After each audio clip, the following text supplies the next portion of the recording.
there's two issues in wastewater. One is the volume of the waste coming in, and the other is the strength. And so we're only at about 3.5 million gallons out of the 5.4, but the strength of the effluent is quite high, and the technology is just not able to keep up with the strength of that effluent. Mm-hmm. So the TCEQ, are they basically looking at suspended solids? Is that they're stating? That's the big number. Total suspended solids. It's measured in milligrams per liter, which is a roundabout way of saying parts per million.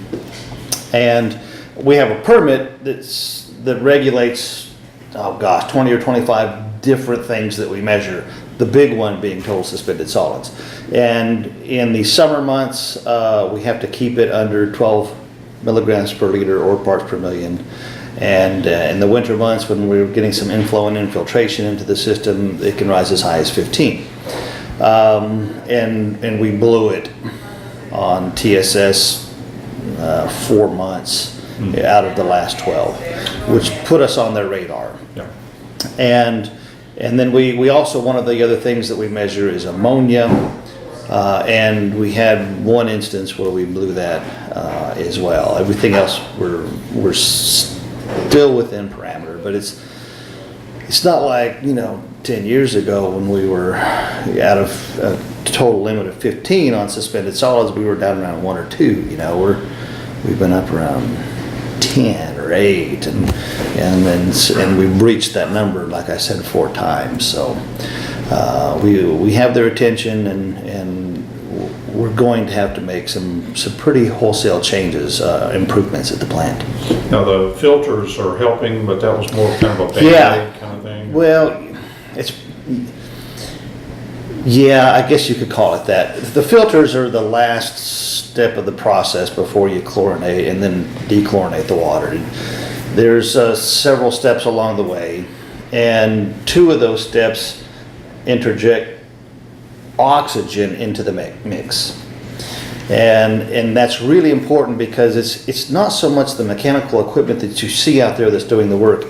It's really a biological process. Mm-hmm. There are microorganisms at work that are digesting, if you will, all of the solids in the mix.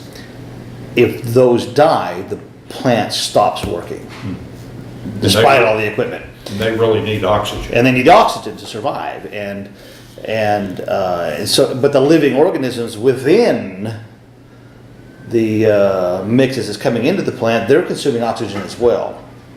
And so if it is a really high strength mix coming in, there's just not enough oxygen for the organics that are in the stream and the microorganisms that are consuming them to both survive and both die, and the plant turns septic, and we got dangerously close to that a couple times in the last year. And we're still not doing real great in that regard. And we measure total dissolved oxygen in the mix, and we've made some stopgap measures. We've got these portable air pumps that we're just forcing air into the effluent as it comes into the plant.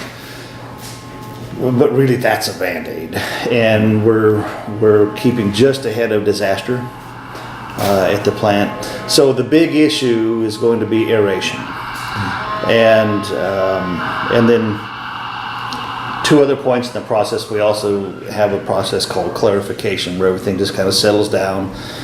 Solids drop to the bottom, clear water comes to the top, and the solids go one way, clear water goes the other. And then that's followed up by the filtration, which we just finished, and is, by the way, is working fantastically and is compensating for all of the problems that we have upstream at the plant. And so we're probably out of the woods in terms of total suspended solids, but it doesn't mean things are working well, and it doesn't mean we won't have problems with the other 25 or so parameters that we measure. And so we really do need to make some improvements out there. Yeah, it sounds like time for a new plant, really. Well, yeah, and when we're done, we're by and large going to have a new plant, but think of it like this. Each step in the process is basically a concrete box in the ground with equipment inside of it that's doing something. And either it's clarifying or it's agitating, forcing air into it, or something like that. The concrete boxes remain. It's all the apparatus that's in each of them that's going to have to be replaced. And so, yeah, we'll by and large have a new plant when we're done with it. Yeah, why is the strength of the effluent increasing?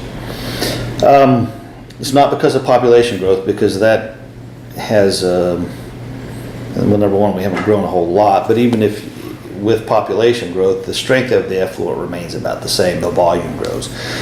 What we have had is increased industrial production here in Hopkins County, and we're glad to have it. Mm-hmm. You know, Owens came to town and expanded again.